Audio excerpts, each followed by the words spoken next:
지금의 서울 도심 지역의 주택 공급은 해결되지 않을 거다. 서울 도심 지역 일대에 있는 재개발, 이거 빨리 추진을 할 것으로 보여지고 있고, 아마도 주택임대 사업자에 대한 확대 방안, 그리고 다시 부활 제도가 나올 소지가 매우 높을 것으로 저는. 네, 안녕하세요. 반갑습니다. 이경민의 부동산 하이킥의 이경민입니다. 자, 윤석열 정부의 8.16 주거안정 방안 대책이 발표가 되었습니다. 향후 5년간 총 270만 호 주택 공급을 담은 5대 전략이 발표가 되었는데요. 이미 우리가 알고 있었던 큰 틀에 그런 청사진만 담겨져 있는 대책 수준이었다라고 보시면 좋을 것 같습니다.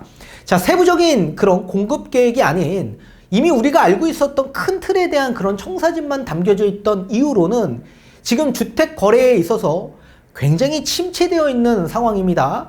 이 거래 침체가 계속적으로 지속이 될 경우에 오히려 경제의 악순환이 될 수 있기 때문에 세부적인 주택 공급 계획으로서 만약에 발표가 되었다면 심리적인 위축이 더욱더 크게 될 수밖에 없을 거고, 또 여기에 지금 집값이 안정화되는 게 아니라 오히려 반대로 집값이 불안정해질 소지가 매우 높아지면서 경제 침체로 될 소지가 있기 때문에 그걸 방관할 수만은 없겠죠. 그래서 큰 틀에 대한 그런 청사진만 발표를 해놓고 차후에 하나하나씩 점진적으로 공급 계획을 발표할 가능성이 있어 보인다라고 보시면 좋을 것 같습니다. 그리고 이렇게 막혀있는 거래 침체를 활성화해야지만 경제가 돌아갈 수밖에 없겠죠. 따라서 경제 침체를 도모하기 위한 거래 활성화 방안 대책도 후속 대책으로서 계속적으로 방안 대책으로 발표가 될 가능성이 있어 보인다라고 보시면 좋을 것 같습니다. 자, 그렇다면 오늘 발표된 이런 5대 전략 어떤 내용들이 담겨져 있는지 하나하나 살펴보도록 하겠고, 뒤에 가서 더 자세한 내용들을 설명해 드리는 시간을 가져보도록 하겠습니다. 자, 국민 주거 안정 실현 5대 전략으로서 첫 번째입니다. 도심에 있는 공급을 확대하겠다라는 게 가장 중요한 쟁점이라고 보시면 좋을 것 같습니다. 자, 첫 번째는 이런 도심 지역 일대에는 신규 정비구역이 없는데 이거를 지정 확대해 주겠다라고 얘기하고 있고, 재건축 부담금과 안전진단 규제를 완화해 주겠다. 그래서 재건축에 대한 부분, 이 도심에 있는 공급을 좀 더 확대해 주겠다라고 얘기하고 있고요. 또 공공이 진행했던 도심복합 사업도 이게 진행이 지금 안 되고 있다 보니 민간으로 도심복합 사업으로 진행을 하겠다라고 밝히고 있는 겁니다. 그리고 두 번째는 주거환경 혁신 및 안전을 강화하겠다라고 얘기하고 있습니다. 신규 택지를 15만 호 신규 발굴하겠다라고 얘기하고 있고요. GTX A 노선은 조기 개통을 하며 B와 C 노선은 조기 착공을 하겠다. 1기 신도시에 대한 마스터 플랜을 24년 중에 수립하겠다. 그리고 재해에 취약한 주택들은 주거지원 종합 방안 대책을 마련하겠다라고 밝혔습니다. 자, 그리고 세 번째, 공급 시차를 단축하겠다라고 했습니다. 이렇게 구역이 지정이 된다라고 하더라도 이게 입주가 될 때까지는 장기간 시간적인 여유가 필요하죠. 따라서 이거를 시간적 단축을 하기 위해서 민간 정비 사업 등에도 통합 심의를 전면 도입해서 시간을 단축시키겠다. 그리고 신규 택지도 100만 제곱미터 이하인 지구 지정과 계획 수립 절차를 통합해서 빠르게 진행할 수 있도록 하겠다. 그리고 네 번째, 주거 사다리 복원을 하겠다라고 합니다. 청년 원가, 역세권 첫집, 그리고 내 집 마련 리츠라는 사업을 통해서 생애 최초 또는 청년, 신혼부부에 대한 부분에 주거 사다리 복원을 하는 대책들을 발표한 겁니다. 그리고 다섯 번째, 주택 품질을 제고하겠다라고 했습니다. 층간소음에 대한 문제가 굉장히 많기 때문에 여기에 대한 부분, 그리고 공공임대에 대한 평형 확대에 대한 부분을 제고하겠다라고 얘기하고 있습니다. 이렇게 총 5대 전략이 발표가 되었는데 세부적인 내용을 알아보도록 하겠습니다. 자, 도심 내에 재개발, 재건축 사업을 정상화하는 데 착수하겠다라고 얘기하고 있습니다. 신규 정비구역 지정을 빠르게 촉진하겠다. 향후 5년 동안 전국에서 약 22만 호 정도의 신규 정비구역을 지정할 계획이다라고 합니다. 서울에서는 신속통합기획 방식으로 10만 호, 경기 인천에서는 역세권, 노후주거지 등에 4만 호를 지정하며 지방은 광역시 쇠퇴 구도심 위주로 8만 호 규모의 신규 정비구역을 지정을 하며 구역 지정 소요 기간을 단축하겠다라고 합니다. 기존에 5년이었던 걸 2년으로 빠르게 단축시키겠다라고 하고 있고요. 또 주민들이 구역 경계만으로 정비구역 지정을 요청할 수 있게끔 주민 참여도 제고와 함께 사업 촉진을 위한 제도 개선을 병행하겠다라고 합니다. 자, 구역 경계만으로 정비구역 지정을 요청할 수 있다면 빠르게 누구나 이렇게 추진할 수 있도록 할 수 있는 정책이죠. 그래서 이런 정비계획 가이드라인을 제시하겠다라고 합니다. 자, 그리고 도심 지역 일대도 재건축 사업을 빠르게 촉진할 수 있고 활성화할 수 있도록 현행 재건축 초과이익 환수제에 대한 부분, 이 부과 기준을 현실화하겠다라고 합니다. 지금은 3천만 원이 초과되는 부분에 대해서 개발이익을 환수를 해갑니다. 이 부분을 현실화하면서 좀 낮춰주겠다라고 얘기하고 있습니다. 또 1주택 장기 보유자와 고령자 같은 경우에는 지금 뭐 현금 마련이 없죠. 이분들은 지금 개발이익에 대한 부분 이거 환수를 해줘야 되는데 그 환수 이익금을 사실 마련하는 그런 자금 자체가 없죠. 그래서 이분들에게 배려 방안을 마련하는 한편 임대주택 공급 등의 공익에 기여하는 사업장 같은 경우에는 오히려 좀 감면받을 수 있도록 혜택을 좀 주겠다라고 얘기하고 있습니다. 자, 다만 재건축 과정에서 발생하는 지나친 이익은 환수하겠다라고 얘기하고 있기 때문에 재건축 초과이익 환수제 폐지는 없을 것으로 보여지고 있습니다. 자, 적정 수준으로 그냥 부담금을 완화할 예정이라고 합니다. 자, 여기에 예정이라고 얘기한 이유는 9월 내 세부 감면을 위한 발표 계획을 하는데 이거는 재건축 초과이익 환수에 관한 법률 개정이 필요한 부분이 있기 때문에 본회의에 통과가 돼야지만 이게 법 개정이 되는 부분이 있습니다. 제12조 부과율에 대한 부분을 개정해야 되는 부분이 있습니다. 따라서 이걸 예정이라고 쓴 이유도 이게 될지 안 될지 모르는 상황이다 보니 본회의로 넘어가서 이 법률 개정이 될지 안 될지를 좀 지켜봐야 될 부분이 있기 때문에 이걸 예정이라고 한 겁니다. 자, 이번에도 재건축에 대한 부분입니다. 안전진단 제도를 빠르게 개선할 수 있도록 착수하겠다라고 얘기하고 있습니다.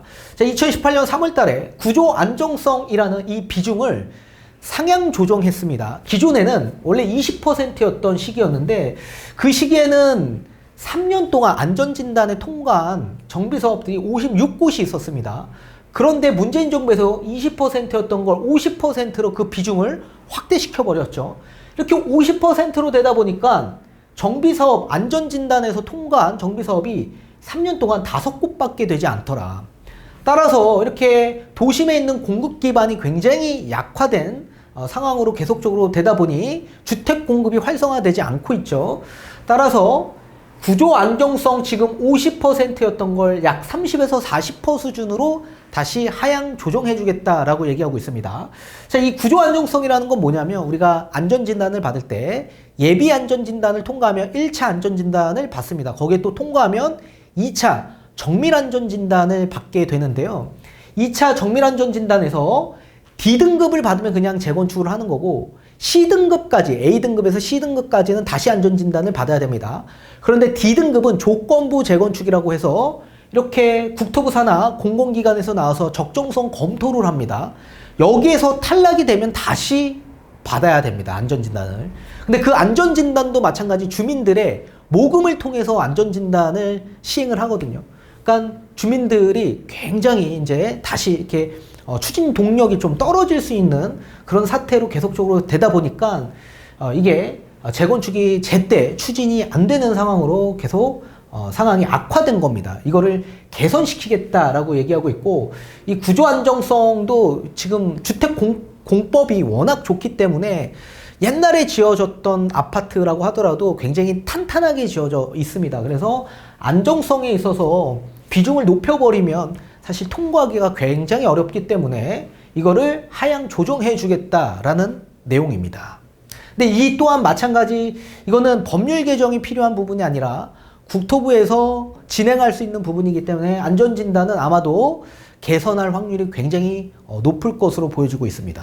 자, 이번에도 마찬가지 재건축 또는 재개발에 있어 정비 사업에 대한 전문성과 투명성을 강화하는 목적으로 인해 전문 개발 기관인 신탁사에 사업 시행을 맡기는 신탁 방식의 정비 사업을 추진할 수 있도록 제도 개선을 하겠다라고 얘기하고 있습니다. 우리가 보통 조합들이 추진하는 데 있어서 여러 비리들이 굉장히 많죠.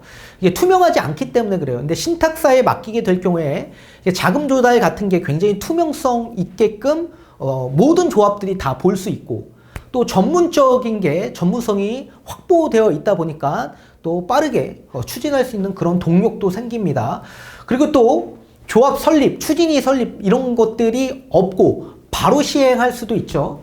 다만 신탁사에 사업 시행자 지정 요건이 있습니다. 3분의 1 정도의 신탁이 필요합니다. 그런데 전체 토지의 3분의 1 이상의 신탁이 필요한데 국공유지를 제외한 토지의 3분의 1 이상의 신탁이 필요할 수 있게끔 요건을 완화해 주겠다라고 얘기하고 있습니다. 근데 다만 이제 좋은 게 있으면 또 단점이 있을 수 있죠. 여러 가지 개발 이익에 대한 수수료가 또 신탁사에 다 넘어가기 때문에 그 수수료에 대한 비용 부담이 또 있을 수 있는 그런 것들이 있고, 또 주민 해지에 대한 권한 보장 이런 것도 제대로 되어 있지 않습니다. 또 신탁 종료 시점이 명확하지 않고, 또 주민들의 시공자 선정 이런 것들이 명시되지 않기 때문에 이런 것들을 표준계약서를 만들면서 도입할 수 있도록 하겠다라고 얘기하고 있는 겁니다. 자, 이번에는 도심복합 사업을 개편하겠다라고 얘기하고 있습니다. 자, 민간 도심복합 사업을 신규 도입하면서 2023년 상반기 중에 공모에 착수할 수 있도록 하겠다라고 얘기하고 있습니다. 우리가 알고 있는 게 문재인 정부에서 진행했던 공공주도 복합 사업이 있죠. 그게 제대로 지금 진행이 안 되고 있다 보니 민간으로 진행하겠다라고 얘기하고 있는 겁니다. 민간 전문기관이 토지주와 협력해서 도심, 부도심, 노후 역세권 등에서 복합 개발을 하겠다라는 얘기입니다. 기존에 있던 공공도심복합 사업을 개선하는 목적이라고 보시면 될 것 같습니다.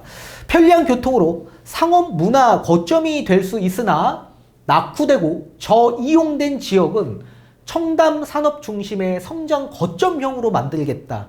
그리고 노후 역세권, 중어업지 같은 경우에는 주거 중심 지역 일대로 개발을 유도하겠다라고 얘기하고 있습니다. 자, 그렇다면 편리한 교통과 상업 문화의 거점이 될 수 있는 지역을 우리가 찾으면 되죠.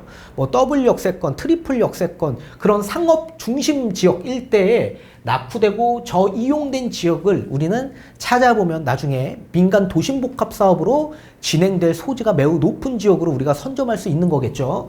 또는 노후 역세권, 중어업 지역 일대, 이런 지역 일대도 눈여겨보는 게 좋을 것 같습니다. 자, 공공사업 수준의 인센티브를 똑같이 적용해 주겠다라고 얘기하고 있습니다. 또 개발이익의 적정 수준을 좀 관리하면서 공공임대 또는 공공분양으로 기부 체납하는 방식으로 똑같이 진행하겠다. 다만 필요할 때 이익 상한제에 대한 도입도 검토하겠다라고 얘기하고 있습니다. 이익이 많이 발생이 되면 안 되니까 이익 상한제를 도입하겠다라고 얘기하고 있고요.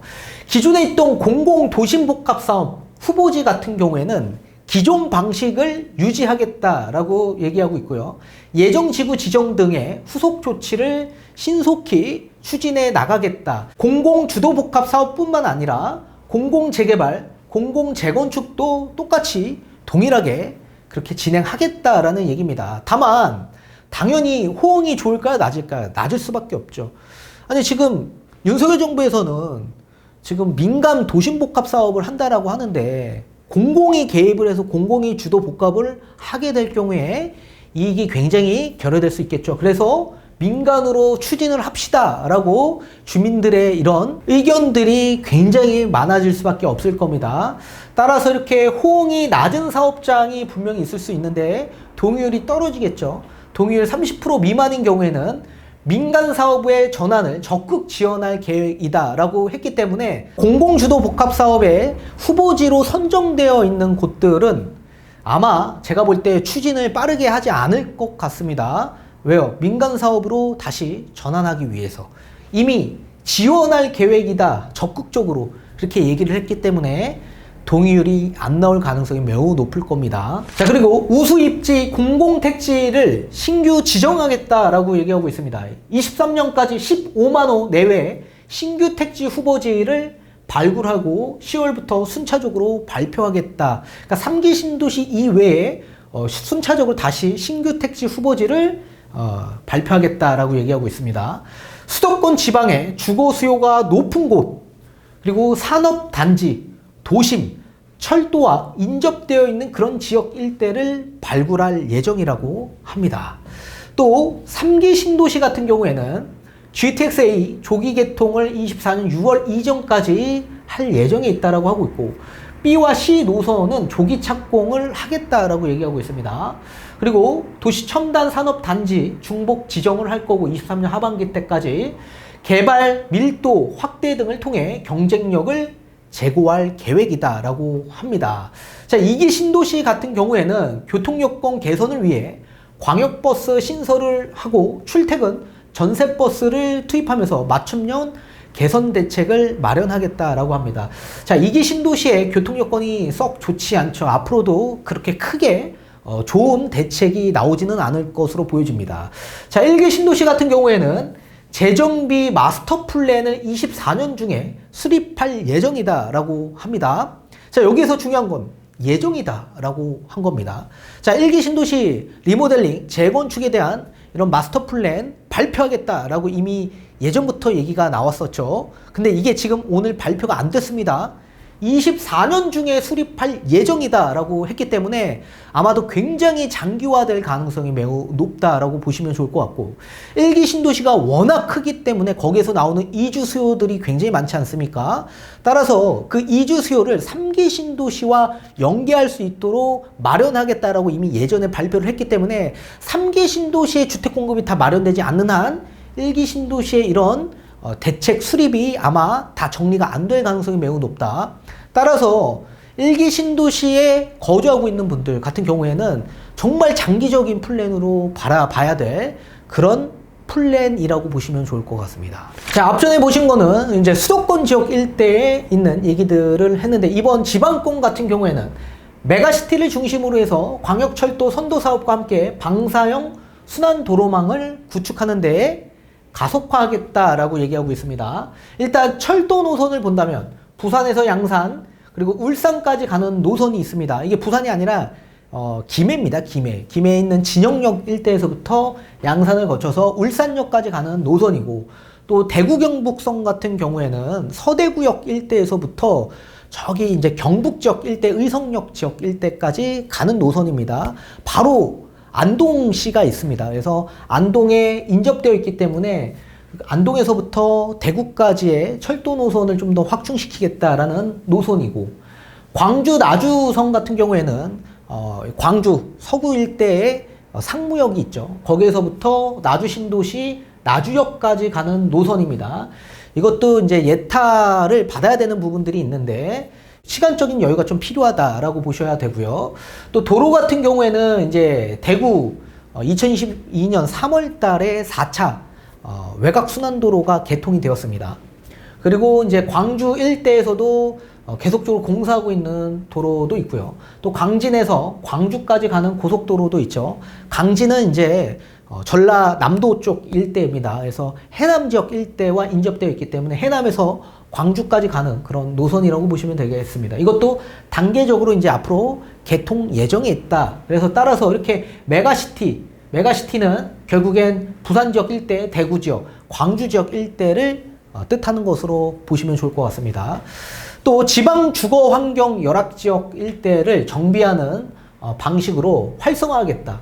공공재개발, 공공도심 복합 사업도 지방사업 여건에 맞춰서 개선하겠다라고 얘기하고 있습니다. 자, 그리고 소규모 사업 추진하는 데 있어서 애로 요인을 해소하는 방안을 발표했습니다. 가용지가 부족한 도심 같은 경우에는 신속하게 주택을 공급할 수 있는 소규모 주택 사업에 대한 지원도 강화해 나간다라고 보시면 됩니다. 소규모 정비 사업, 소규모 재건축, 소규모 가로주택 정비 사업, 그리고 소규모 모아주택, 모아타운 이런 것들이 있죠.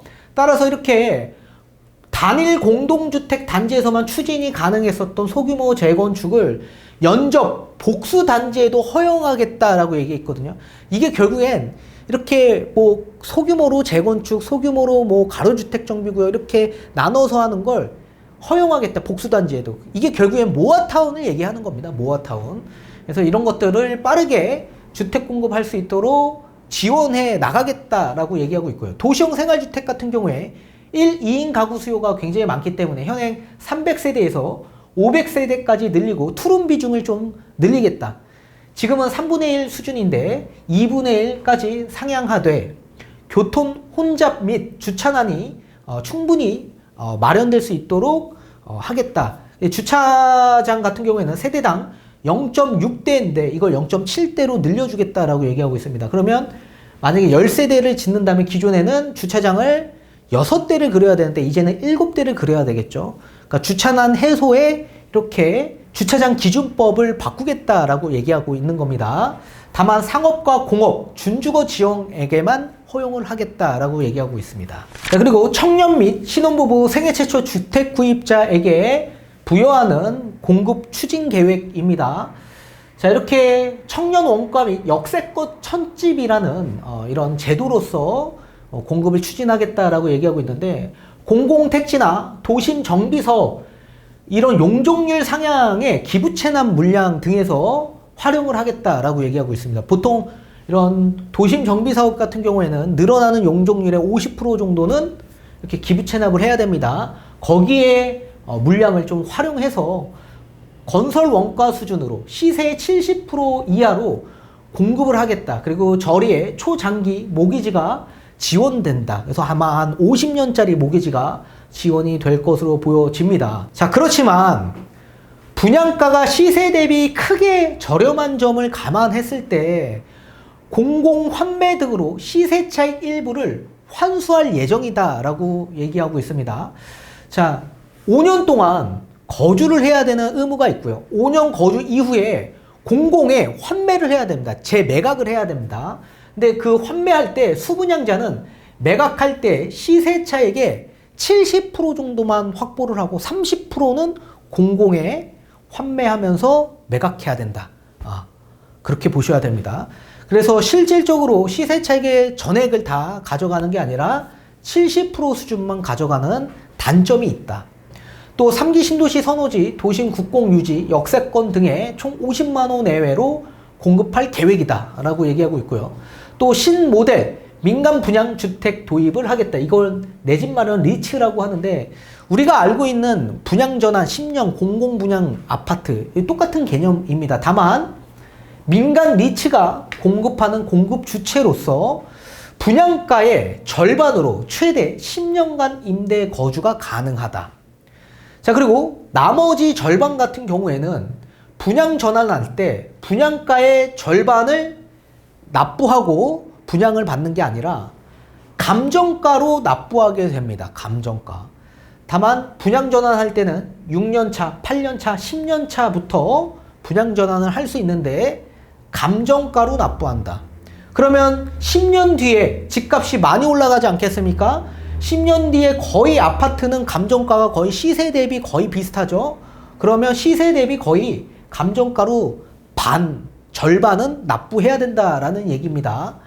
실질적으로 이거는 제가 볼 때는 좋은 선택은 아닐 것으로 보여집니다. 자, 그리고 마지막으로 향후 5년간에 앞서서 말씀드린 이런 공급 계획이 있었습니다. 근본 대책을 통해 향후 5년간 27년까지 공급될 주택은 총 270만 호 수준이다. 다만 인허가 기준으로 책정한 거다 라고 보셔야 됩니다. 인허가라는 거 뭐죠? 사업 시행을 하는 데 있어서 그냥 허가를 내준 겁니다. 그러면 이게 서울 같은 도심 지역 일대에서는 사업 시행 인가가 나고 입주 때까지의 그 기간이 굉장히 길거든요. 민간이 주도적으로 진행을 하다 보니까 주택 시장이 좋지 않거나 아니면 가격이 떨어질 수 있는 부동산 하락장이 찾아오면 추진을 하지 않습니다. 온전히 다 멈춰버립니다. 추진을 할 경우에 오히려 손해를 보는 입장이죠. 분담금이 더 늘어나는 구조이다 보니까 올스톱을 할 수밖에 없어요. 그럼 서울 지역 일대에서는 제대로 나올 수 있을까요? 5년 동안 입주하는 물량이 아니라 5년 동안 인허가를 할 수 있는 그 기준을 책정한 겁니다. 그럼 5년 동안 이렇게 인허가를 했다라고 가정을 해도 이게 입주 때까지 얼마나 상당 부분 그 공백 시차가 있지 않습니까? 공백기가 굉장히 깁니다.